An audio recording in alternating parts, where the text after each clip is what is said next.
Good morning, good morning, good morning, good morning. Hey, y'all, it's your girl, Dr. Najuma. Y'all know the drill. Come on, say it with me. Wake up and win, wake up and win, wake up and win. Listen, we started the stream a second ago, and I don't know what went wrong, so I had to restart it. Um, but good morning, everyone. Wake up and win, wake up and win, wake up and win. It is a beautiful, beautiful Monday morning, and so glad to be on with each and every one of you, and just grateful to start this week with you in this space, and with our weekly Monday win word, our weekly Monday win word. We are here Monday. Well, let me before I get into that, let me reintroduce myself. I am your girl, Dr. Najuma. I'm a pastor, purpose coach. I do a lot of civic and community engagement work here in the city of Los Angeles. But I also use this platform in my organization, Wake Up and Win, to offer a weekly win word. Because here's what I know for sure from my own personal experience, but what I've learned and what I know is that you can go through a major loss, recover, restore, rebuild, and get back out there and win again. You can go through a major loss, recover, restore, rebuild, and get back out there and win again. And so I use this platform to offer a weekly win word to anyone who's gone through any major loss, any kind, whatever the loss might be, to encourage you as you recover, restore, rebuild, to know that you can get back out there and win. And so our weekly win word is offers tools, tips, and ways to encourage you to not get stuck in what went wrong, what didn't work, what was lost, what happened. And those things are real and they're really impactful and really traumatizing and really triggering. And that is a reality that we know to be true for sure. And we also know that we can recover, we can rebuild, we can restore, and we can get back out there in life and win again. And so that's what our daily win word is all, our weekly win word is all about, as well as the work that we do around coaching and our gatherings and so on and so forth. So let's get into today's win word. Let's get into today's win word, which is the power of being. The power of being. I was recently with a mother who also, like me, lost a child to community violence. And while we were sitting in his beautiful little, cute little breakfast nook, um, she said, I really just appreciate you being here with me. I really just appreciate you being here with me. She says, I don't know many people who would just come and just sit. You're not requiring me to talk much. You're not requiring me to say much or do much, but just you being here is so important. And I like to share with anybody that part of my part of my journey as a grieving mother is learning the power of being in two aspects. Just number one, being present in my own reality is powerful. Not trying to run away from it or hide or act like it's not happening or that it didn't happen. And the power of being with community and community being with me. With this mother, I had an opportunity to be in community with her and sit with her in her reality. But I know from my own experience in losing my son, the power of someone just being with me, the number of friends that just sat with me, not requiring me to talk, not requiring me to do anything, make them feel comfortable, get them some water, some juice, but we just gonna sit here and I'm gonna sit here with you. And I want to invite you all that are watching live and those who watch the replay of this is that oftentimes we're trying to fix things. Oftentimes we're trying to change things. Oftentimes we're trying to, move things, move the needle on things. But the starting place for it to recover, restore, rebuilding, to get back out the win is learning how to just be present, be in the moment, be in community with folks, be there with somebody else, just being. We're so wired sometimes to do, to act, to save, to fix, to heal, to turn things around, to resolve.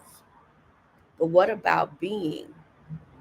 And here's what I'm learning why being sometimes can be difficult. Because just being connects us, puts us in touch with our feelings, Some of us don't like feelings. It causes us to be in touch with the reality, like to just sit in the reality can be very can bring on a lot of emotion, a lot of feelings, and a lot of times we don't want to deal with emotions and feelings. And so if I do, if I go, if I say, if I act, if I perform, that I don't have to be in my feelings and be in my reality and be in my true emotion. And I want to invite you to the power of being, either whether I'm being present in my own reality or present with someone in their reality, is the power of that is connecting with true emotions and feelings. We run from true emotions and feelings so much, some of us don't even know what our true emotions and feelings are. I'm going to say that again. And when I say we, I'm talking generally. We as a people, we tend to run so much from true emotions and feelings that we don't even really know sometimes what they really are. This is not, and this has nothing to do with not being able to express them. We don't even know what they are because we run, and we have no time to confront, and then deal with that and understand it and break it down. And so I want to invite you in this season to the power of being. And this week, that's our discussion for this week's Wake Up and Win series, because every week we try to have a different theme, is the power of being. And so the power of being present in my own reality, allow myself to sit in that, and then the power of being present with someone else in their reality, right? Just being. And so as a mother was just sitting in her reality, she was grateful that we were sitting with her in her reality. The losing her child was hugely difficult, but it was important that we were just there so she could truly process her feelings, her emotions. And when she felt like talking, we were sitting right there. We were sitting right there, ready and willing to listen, ready and willing to engage whatever the conversation is that she wanted to have. But it was just the being present, right? And giving space for that. And so, two things I want to encourage. Number one is give yourself space to just be. And sometimes you're being for somebody else. So, you know, give space for someone else to just be and be there with them, right? So, make space for just being. Give time to just be with someone. When I went to this mother's house, I had allotted time. Like, I'm just here with you right now. This is what I'm doing, being here with you. Make space for that. Create space for that for yourself and for others that you're called in community with, right? And being does not require us to do anything, to solve anything, to have any answers. So don't, when you're just being. Number two, don't take an agenda. Whether you're just being in your own reality or you're being with somebody else, whether you're doing it for yourself or for somebody else. Number two, don't no agenda. The agenda is to just be. No agenda. Leave the agendas in the car, leave the agendas at home. No agenda.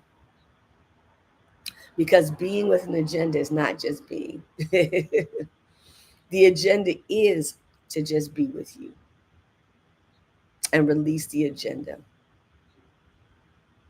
And the last thing that I want to share when we talk about this morning about the power of being, we said make space, give time, no agenda. Let that be led by the person you're in space in community with, or even if it's just yourself. No agenda. Let it just be. Let it just be. And number three, try to connect with emotion and feeling.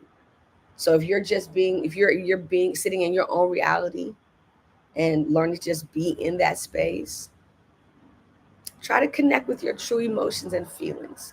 Don't run from them, don't hide, don't ignore them, but try to connect, process, give language to your own emotions and feelings. And if you're being in space with somebody else, if you're called to just be present for somebody else, be open to their true emotions and feelings.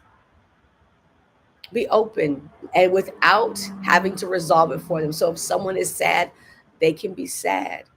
If someone is hurt, they can be hurt. If someone is disappointed, they can be disappointed. If someone has questions, they can have questions. The power of being is so helpful and so healing, but it's not something that we do automatically. We have to focus on, we have to work on it. So, two things again, this conversation about you being present just for yourself, being present in your own reality and not trying to run from that, not trying to do as opposed to being, but also being present for others. And the power of that, the power of this being is very healing, it's very helpful. It allows people to authentically be in their emotions and feelings. And three tips how to do that. Number one, create space, set time, give space for it, give it to yourself or give it to somebody else that you're being in community with. Number two, have no agenda. How to just be, have no agenda. So if you're going to sit with someone for an hour or take them, be with them by their bedside, no agenda. If you're being present for yourself and you're sitting in your own reality, no agenda to solve anything. Just be in it for a minute. And number three, connect with true emotion or feeling. Connect with your true emotions and feeling. That's the power. So, and this again is part of how we recover, restore, rebuild, and get back out there and win again. Is first we have to learn to just be, to just be. All right. So thank you everyone for being tuned in to Wake Up and Win Word with your girl, Dr. Najuma. It is a marvelous Monday, and we're so grateful to everyone that joined us. Make sure you like, share, and subscribe. Like, share, and subscribe. We'll be back Wednesday for our Winners Wednesday word, and then Saturday for our Saturday Vibes Win Word, our Saturday Vibes Win Word. So we're here every Monday, Wednesday, and Friday. I mean Saturday, every Monday, Wednesday, and Saturday. Every Monday, Wednesday, and Saturday. So join us Wednesday morning and then Saturday morning. We out, y'all. Peace.